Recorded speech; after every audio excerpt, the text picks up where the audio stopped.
correção da atividade de História da página 91 e 92, né?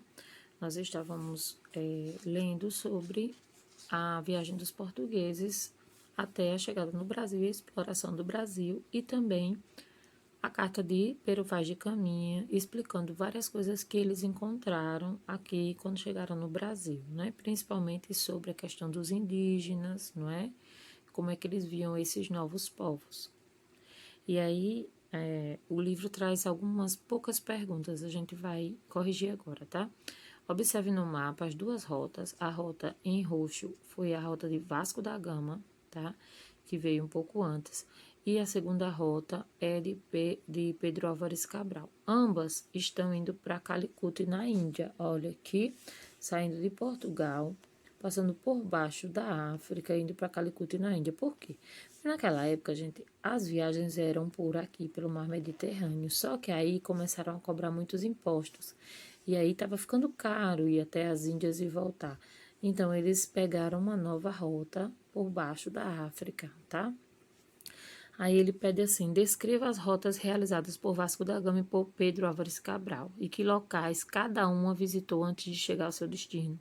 Então, tanto Vasco da Gama como Pedro Álvares Cabral foram de Portugal a Calicut. Só que o Vasco da Gama ele passou por onde? Sofala e Melinde, certo? Ele passou pelo Cabo da Boa Esperança, né? Só que ele não parou, e ele parou em Sofala e Melinde e foi para Calicut. E o Pedro Álvares Cabral, o que foi que aconteceu com ele? Ele descobriu o Brasil. Ele veio, chegou em Porto Seguro, passaram alguns dias aqui, né? A nova descoberta, e depois eles continuaram o caminho até as Índias para pegar as especiarias, tá? Então, a diferença entre as rotas de Vasco da Gama e Pedro Álvares Cabral é que o Pedro Álvares Cabral fez uma rota desviando, né, a sua busca e acabou descobrindo o Brasil. Eu botei descobriu com aspas, porque vocês já sabem que a gente questionou isso no dia 22 de abril, a questão de conquistar o Brasil ou descobrir o Brasil, não é? Explique por que as especiarias tinham alto valor comercial. Porque eram produtos, primeiro que especiaria é um produto que só tem naquela região. Então, ele já é caro por si só, porque só se encontra ali, né?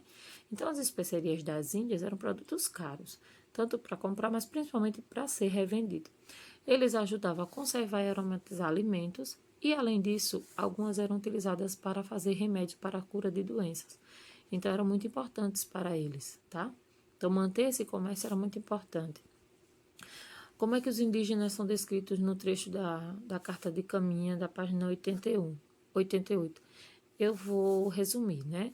Então, o que é que eu fiz? Coloquei só os principais. Ele colocou a feição parda, avermelhada, diz que tem bons rostos e bons narizes, isso aí da estética dos portugueses da época, tá? Comenta que eles andavam nus, mas que eles eram inocentes, ou seja, eles não tinham vergonha de andar nus porque eles não tinham maldade, tá? Por essa questão. Que eles tinham os cabelos corredios, que eles tinham os lábios furados, né? O lábio inferior furado e um osso metido nos lábios, né? E ainda disse que eles cortavam o cabelo, tá? Na carta. Aí ele pergunta aqui, por que em 1500 a coroa portuguesa não demonstrou grande interesse em explorar o Brasil? Porque eles estavam de olho em aumentar a questão do comércio das especiarias. Então, diz aqui, porque a coroa portuguesa havia descoberto um novo caminho marítimo para as Índias, que é aquele caminho que eu disse, passa por baixo da África, porque aí não paga imposto, entendeu? E aí eles podiam obter especiaria. Era uma viagem mais longa? Era, bem mais longa, tá? Mas eles evitavam de gastar bastante dinheiro para ir e para voltar, porque eles tinham que pagar imposto para ir e para voltar se eles fossem por cima pelo Mediterrâneo, tá? O que acontece aqui, ó? O trecho da carta do Pero Vaz de Caminha relata a percepção que ele, o Caminha, teve sobre os povos que aqui viviam. Então, relatou a percepção que ele teve dos índios aqui, né? Feição parda, avermelhada, bom rosto, tarará. E na sua opinião, se você se colocasse assim, como é que os indígenas diriam que eram os portugueses?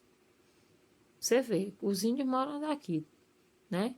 A tribo andava pelada, mas era inocente, né? Tinha o jeito deles, tinha aquela pintura corporal, né? Eles disseram que a pele era avermelhada porque a pele do índio é uma pele mais, né? E o sol bate e tudo, então é uma pele mais escura, né? Escurecida.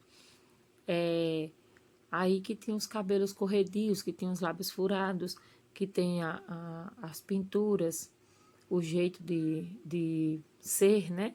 E os portugueses daquela época? Pelas imagens, né, que a gente tem dos portugueses chegando ao Brasil, né, de como é que eram, como é que a gente poderia, se a gente fosse os índios da época, dizer quem eram esses povos tão esquisitos que estavam aparecendo.